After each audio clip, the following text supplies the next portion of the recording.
इस षष्ठी रंगमंच पर ये तो समझ में आता है कि हम सब पार्टधारी हैं, लेकिन ये समझ करके भी कि हम पार्टधारी तो हैं, लेकिन हमारी आत्मा का इस रंगमंच पर मुख्य पार्ट क्या है?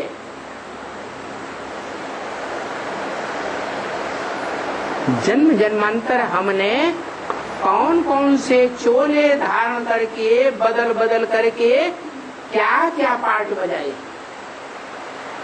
किस देश विशेष में पार्ट बजाए, किन किन आत्माओं के साथ हमने क्या क्या पार्ट बजाए, पार्टधारी आत्मा को पता ही नहीं। तो बाप कहते हैं वो पार्टधारी क्या है? बेवकूफ है। तो ब्राह्मणों को अहंकार छोड़ देना चाहिए। जो ब्राह्मण देह के धंधे में फंसे हुए हैं, देह की कामेंद्रिय का सुख लेने के लिए धंधे में फंसे हुए हैं, कामोपभोग परमा गीता में भी आया। ऐसे तामसी मनुष्यों का ये इंटेंशन है जिंदगी का, क्या इस जिंदगी में जितना काम भोग भोग लो, बस वही सब कुछ है। और ऐसे लोगों का फाउंडेशन डालना कौन से युग में होता है? तो देखना है आंखें खोल करके। इस ब्राह्मणों की दुनिया में ब्राह्मण बनकर के भी हम ऐसी दुनिया का फाउंडेशन डालने वाले तो नहीं बन रहे हैं जिनका लक्ष्य जीवन का काम भोग है, कामेंद्रिय का सुख भोगने के लिए सारा धंधा गोरी करते हैं जिंदगी। ईश्वर की प्रॉपर्टी लेने का, ईश्वर जो निराकारी आत्माओं का निराकारी बाप है, उस निराकारी बाप की निराकारी संपत्ति जो दुनिया की सबसे प्रबल और सबसे मुख्य पवित्र संपत्ति है, वो वर्षा लेने का प्रयास ही नहीं करते। इसलिए बोला इस दुनिया में सब अनराइटियस, राइट रास्ते पर कोई नहीं चलते हैं।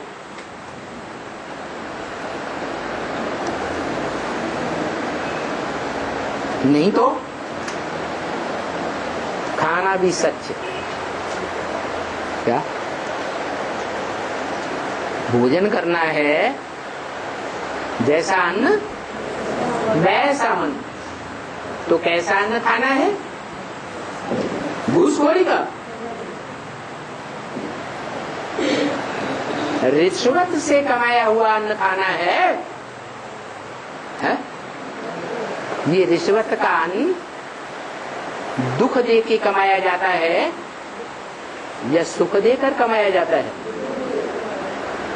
दुख देंगे तो क्या होगा? दुख देंगे तो दुखी होकर मरेंगे,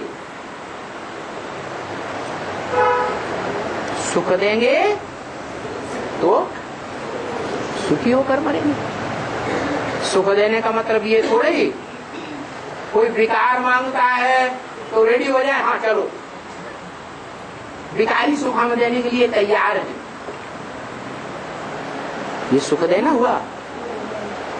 अरे ये अल्पकाल का सुख है, लगता है कि ये सुख है, लेकिन इसके पीछे भयंकर दुख भरा हुआ है।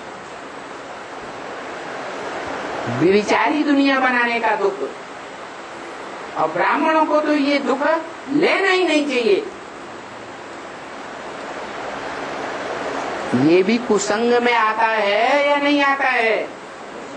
है? कुसंग है।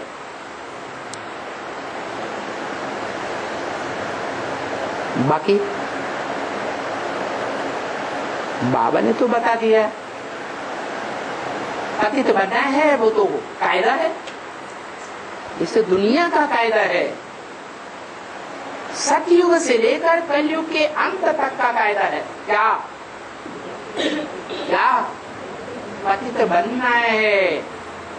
देह का सुख भोगेंगे, देह की इंद्रियों का सुख भोगेंगे, कर्म इंद्रियां हो चाहे ज्ञान इंद्रियां हो, उनका सुख भोगेंगे तो क्या होगा, पतित बनेंगे जरूर। जैसे कृष्ण की आत्मा 16 कला संपूर्ण से जन्म लेते लेते क्या बनती है, पतित बनती है या नहीं बनती।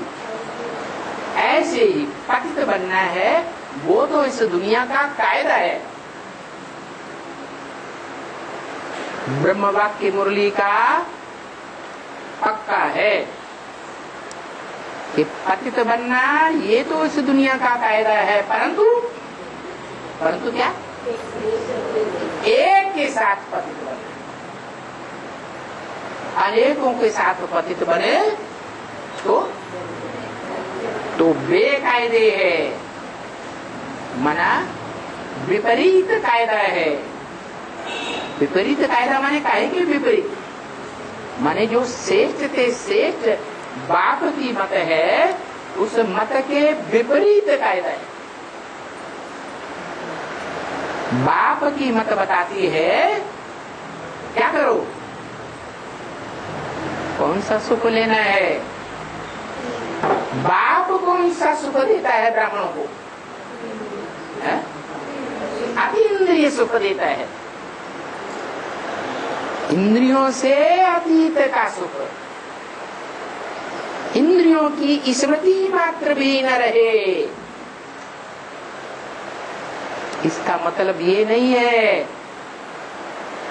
कि हम देह त्याग कर दें, देह की इंद्रियों का त्याग कर दें। क्या, जैसे ब्रह्मा बाबा अव्यक्त हो गए, हम भी क्या करें, हम भी अव्यक्त हो गए। अरे वो पक्के पक्के अव्यक्त कहाँ हुए, सूक्ष्म देह का बंधन है या नहीं है?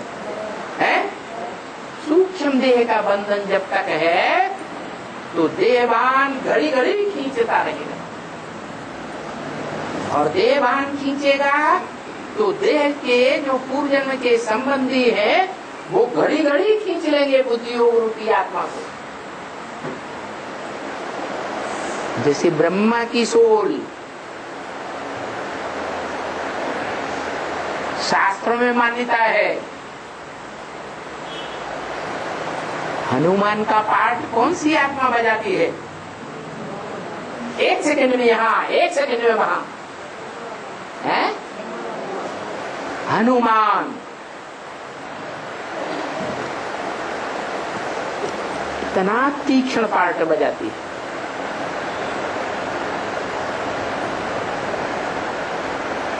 शंकर के मस्तक में प्रवेश है अधूरे चंद्रमा के रूप में, शास्त्रों में भी गायन है। जहां जहां राम कथा होती है वहां वहां एक आत्मा जरूर है इस दुनिया में जो सदा विराजमान होती है। कौन सी आत्मा? हनुमान की आत्मा।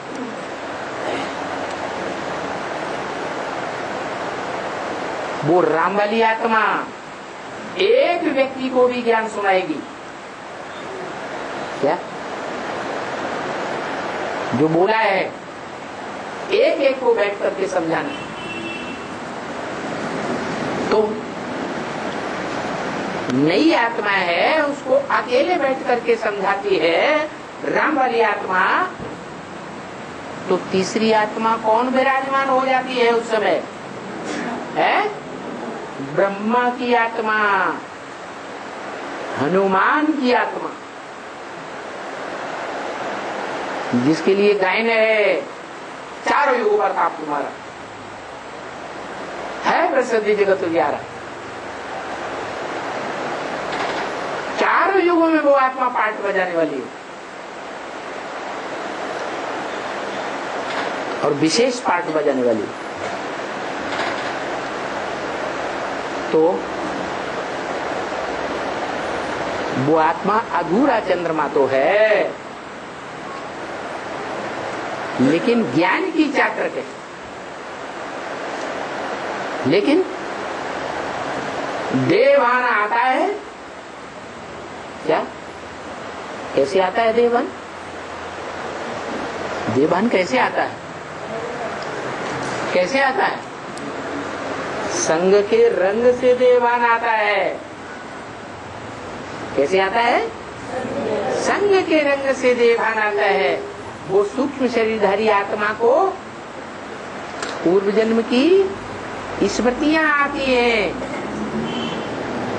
बुद्धियोग से उन आत्माओं का संग करता है। तो कितना भी ज्ञान सुनाओ, कितना भी ज्ञान सुनती है, फिर भी कहां जाती है? कहां दौड़ जाती है? हैं? कहां दौड़ जाती? माउंट आबू में किसके पास दौड़ जाती? दीदी दादियों के पास, और कोई के पास नहीं। गुलजार दादी चली जाती, क्योंकि मुरली में ही बाबा ने बता दिया। क्या? एक बच्ची थी जिसको बाबा बार बार अपने पास बुलाते थे, वो बार बार भाग जाती। कभी भी बाबा के पास साकार में आई भी नहीं, और बाबा तो जबरदस्ती तो करते नहीं थे, भाग जाती थी। तो बाबा की तो उस बच्ची के ऊपर आसक्ति जीवन भर की रही। तो सूक्ष्म शरीर धारण करने के बाद वो आत्मा क्या करेगी? आसक्ति पूरी करती है या नहीं करती है? पूरी करती। जैसे कोई व्यक्ति प्यासे में शरीर छोड़ दे, जैसे कोई फांसी लगाते हैं, उनको बहुत प्यास लगती है और शरीर छोड़ देते हैं, तो जिसी में भी प्रवेश करेंगे क्या मांगेंगे? पानी मांगेंगे। तो ऐसे ही जीवन भर की वो आसक्ति जो है वो फटाक से खींच ले जाती है और गुलजार दादी में प्रवेश कर जाती है। इसलिए बताया कि देह अभिमान की मिट्टी में लूटने वाले गधे का पार्ट है। गधे की क्या खासियत? कितना भी स्नान कराओ ज्ञान जल से, फिर क्या करेगा? है जहां देखेगा धूल है, देह अभिमान की धूल में दाग से लौट जाएगा।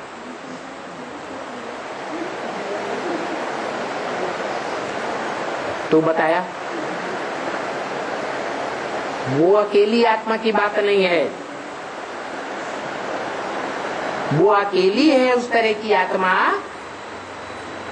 या उसकी गोद में खेलने वाली ढेर की ढेर दूसरे धर्मों की कुकवंशावली आत्माएं हैं। है? इस्लाम वंशी भी उसकी गोद में खेलते हैं, बौद्धी वंशी भी खेलते हैं, क्रिश्चियन वंशी भी खेलते हैं। ये मुख्य मुख्य धर्मावलंबी और उन धर्मों के सहयोगी धर्मावलंबी धर्म पिताएं सब उस ब्रह्मा की गोद में खेलने वाले। सारी आधार मूर्त आत्माएं, सारी बीज रूप आत्माएं उस ब्रह्मा की गोद में खेली हैं। यहाँ जितने भी ब्राह्मण बैठे हुए हों, उनमें से जो कोई अनुभव करता हो कि हम कभी ब्रह्मा की गोद में नहीं खेले, वो हाथ उठाए। हा? कोई नहीं। सब ब्रह्मा की गोद में खेले हैं, सूर्यवंशियों से लेकर के कोई भी वंश मात्र के हों, ब्रह्मा की गोद में जरूर खेलते हैं। हाँ, कोई मुखवंशावली है और बाकी ढेर के ढेर मुखवंशावली। मुखवंशावली ज्ञान सूर्य के डायरेक्ट बच्चे हैं, यज्ञ के आदि में भी थे, जिनको कहा जाता है रुद्र के बच्चे। क्यों कहा जाता है रुद्र के बच्चे? है रुद्रगण क्यों कहा जाता? अरे क्या बात है? हाँ नहीं, इस यज्ञ का नाम ही रुद्र ज्ञान यज्ञ है। तो जब रुद्र के द्वारा ज्ञान यज्ञ शुरू हुआ तो रुद्र से पहली के पहली जो पीढ़ी के जो बच्चे हैं वो जिस माता से जन्म लेंगे वो तो श्रेष्ठ बच्चे होंगे। ये परंपरा चली आई है भारत में कि पहली पत्नी के जो बच्चे होते हैं उनको ज्यादा वर्षा मिलता है, ज्यादा प्रेफरेंस दिया जाता है, जब बाद वाली पत्नियों के बच्चों को ज्यादा प्रेफरेंस दिया जाता है, पहली वालों को ज्यादा दिया जाता है। तो ये सूर्यवंशी बच्चे हैं जो बाप के पूर्व जन्म में भी सन्मुख बैठ करके सुनने वाले थे और अभी भी बाप के सन्मुख बैठ करके सुनते, लेकिन है नंबर बाप। कोई में मोटा छिलका चढ़ा हुआ है देह अभिमान का और कोई में पतला छिलका चढ़ा हुआ है। ये ज्ञान के डंडों से छांट दिया जाता है।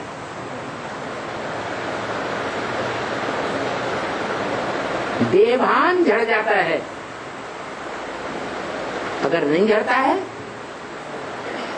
तो बाप को गुस्सा आता है। क्या कौन से बाप को गुस्सा आता होगा?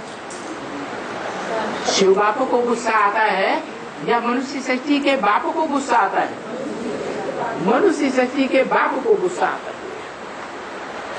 क्या गुस्सा आता है? हैं? नहीं मानेंगे तो क्या करूंगा? विनाश तो बाद में कराऊंगा, लेकिन मच्छरों सदृश ले जाऊंगा। कैसे ले जाऊंगा? जैसे मच्छर में हड्डी मांस होता ही नहीं, ऐसे तुम्हारा देह अभिमान की जो मिट्टी है वो सारा देह अभिमान का मांस झड़ जाएगा। देह अहंकार का नाम निशान नहीं रहेगा। अब वो चाहे सहज सहज पुरुषार्थ से त्याग दो, खुशी खुशी त्याग दो, स्वेच्छा से त्याग दो, और चाहे तो जो विनाश होगा उस विनाश की मार में बड़े से बड़ा विनाश कैसे होता है? भूकंप। भू माने पृथ्वी। क्या ब्राह्मणों की दुनिया में जो कन्याएं माताएं हैं, क्या वो हिल जाएंगी?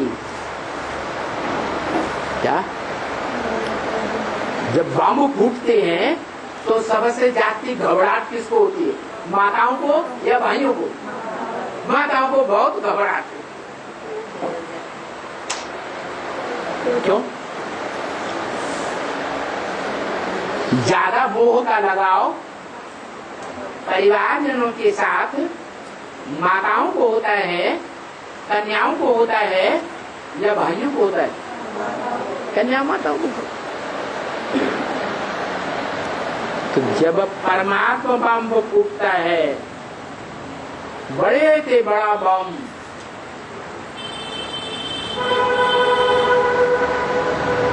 तो क्या होता है? धरणी हिल जाती, कन्याओं माताओं रूपी धरणी इतनी जोर से हिलेगी तो उन कन्याओं माताओं का आधार लेकर चंद्रमा जैसी आत्माएं जो भी है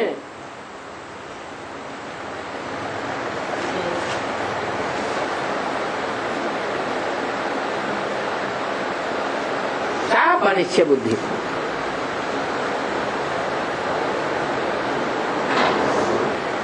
अनिश्चय बुद्धि आगे अनिश्चय बुद्धि विनश्यति। क्या विनाश हो जाता है? पद का विनाश भी हो जाता है और देह का भी विनाश हो जाता है। देह रहते रहते नई दुनिया में नहीं जाएंगे,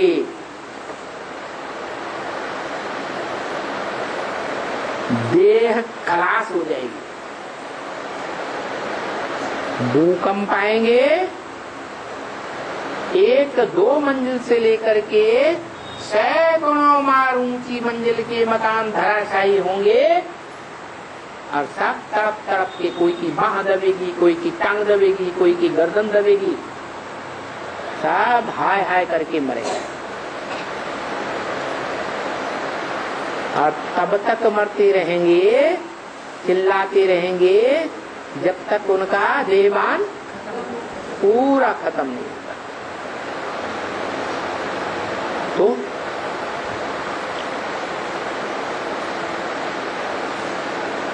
इस जन्म में जीते जीते बाप का वर्षा लेंगे अतीन्द्रिय सुख का, या अगले जन्म में लेंगे? है इस जन्म में लेंगे जो तो विनाश में भूकंप में दब करके मरेंगे, हाय हाय करके। है इस जन्म में वर्षा लेंगे? ऊंचते ऊंच बाप से वर्षा लेंगे? नहीं। अगली पीढ़ियों में वर्षा लेंगे, देवताओं से, देव आत्माओं से वर्षा लेंगे प्रैक्टिकल जीवन में।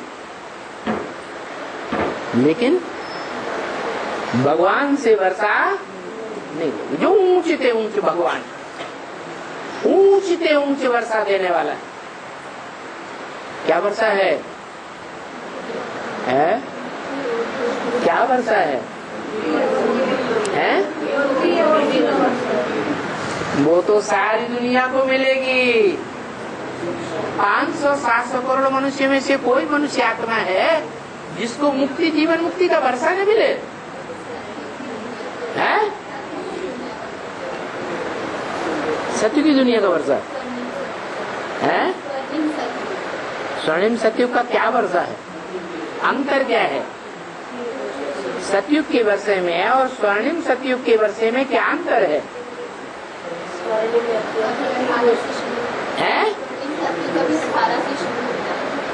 18 से तो 8 के लिए शुरू होगा।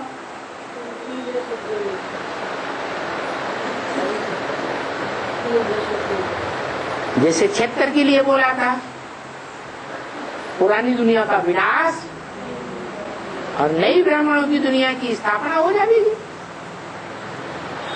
तो 76 में कोई 2 आत्माएं थी, जिनमें से एक आत्मा बुद्धियोग के ज्ञान के आधार पर अपने को प्रसन्न रखती है। क्या सुख में रहती है या दुखता महसूस करती है? ज्ञान के आधार पर सेट रहती है, स्थिर नहीं होती। दूसरी आत्मा और है, नारी से लक्ष्मी। वो भावना वाली आत्मा है या बुद्धिवादी आत्मा है? भावना वाली आत्मा। तो भावना का भाड़ा उसे मिलता है, साक्षात्कार होते हैं। उन साक्षात्कारों से वो आत्मा बहलती रहती है, खुश रहती है। जीवन में कभी भी दुख का नाम निशान नहीं आता मनसा के संकल्पों में। तो 2 के लिए बताया, नर से नारायण, नारी से लक्ष्मी, 76 में नई दुनिया की स्थापना पुरानी दुनिया का दो के लिए आप मुए मरे। देह अभिमान से मरने की बात है, चाहे बुद्धि योग से मरे और चाहे भावना के आधार पर साक्षात्कार की दुनिया में आनंद लेती रहे। तो 76 में दो आत्माएं सूक्ष्म रूप में उनकी नई दुनिया बन गई। क्या कैसी नई दुनिया? जो ब्रह्मा कुमारियां हर सेंटर में दरवाजे पर बड़ा बोर्ड लगाती थी, उस बोर्ड में कृष्ण का चित्र होता था, हाथ में स्वर्ग का गोला और लात में नरक का गोला, और ऊपर लिखा रहता था श्री कृष्ण आ रहे हैं। 76 के बाद वो चित्र गायब हो गया। एक भी ब्रह्मा कुमारी आश्रम के दरवाजे पर वो बड़ा चित्र अब देखने में नहीं। कोई आके पूछेगा श्री कृष्ण आ रहे हैं, आए कि नहीं आए? इतने साल तो हो गए। कोई पुराना ब्रह्मा कुमार होगा तो पूछेगा मुरली में तो ये आया था कि 10 वर्ष में पुरानी दुनिया का विनाश और नई दुनिया की स्थापना हो जाएगी। तो नई दुनिया में कृष्ण बच्चा तो शास्त्रों में दिखाया जाता है। पीपल के पत्ते पर कृष्ण बच्चा आया। तो तुम्हारा कृष्ण आ रहे हैं कि नहीं आ रहे हैं? क्यों उड़ गए? तो कोई जवाब नहीं है उनके पास। तो उन्होंने चित्र ही उड़ाई। तो वास्तव में ब्राह्मणों की दुनिया में श्री कृष्ण बुद्धि रूपी हथेली में नई दुनिया का प्लानिंग लेकर आया कि नहीं आया? और वो प्लानिंग बता दिया कितने साल में पूरी होती है?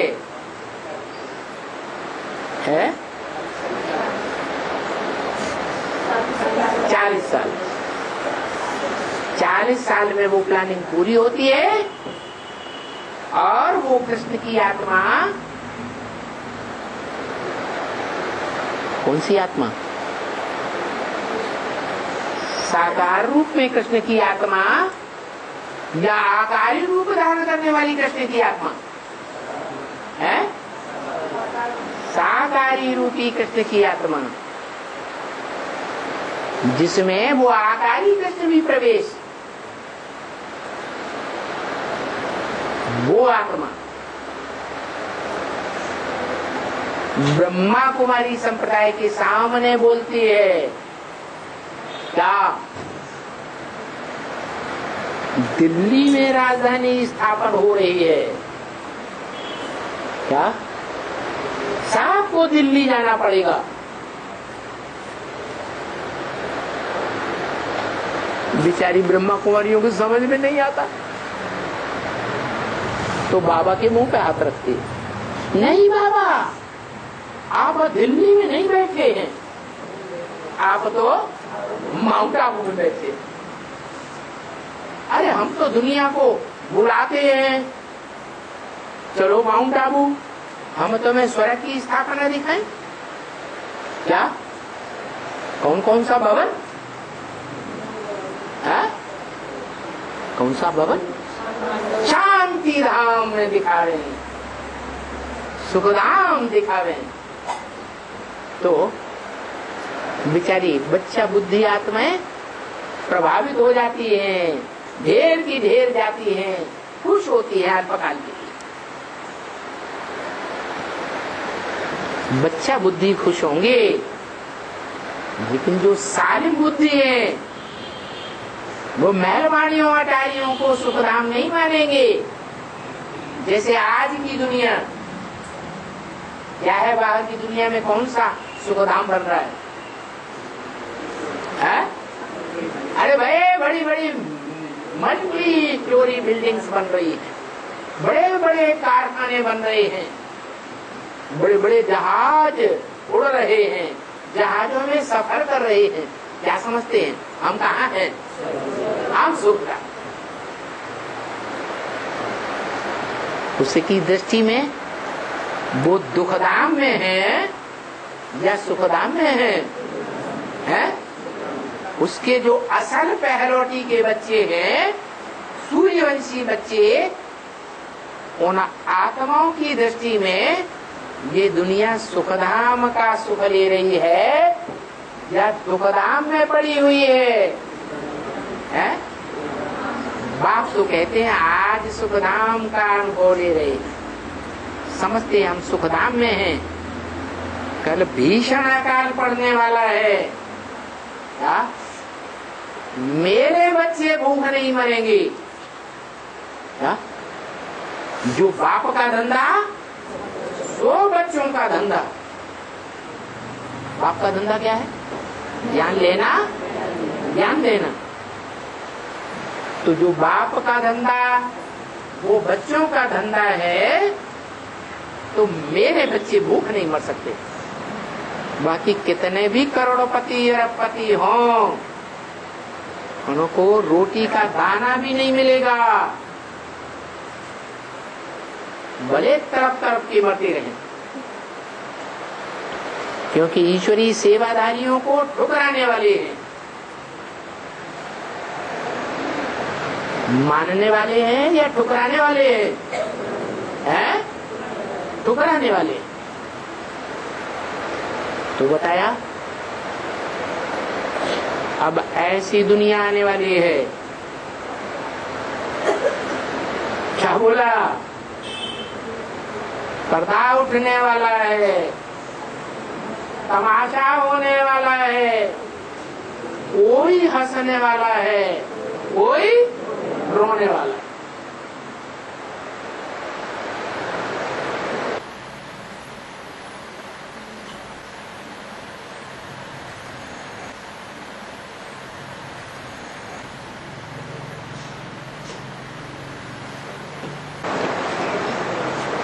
जो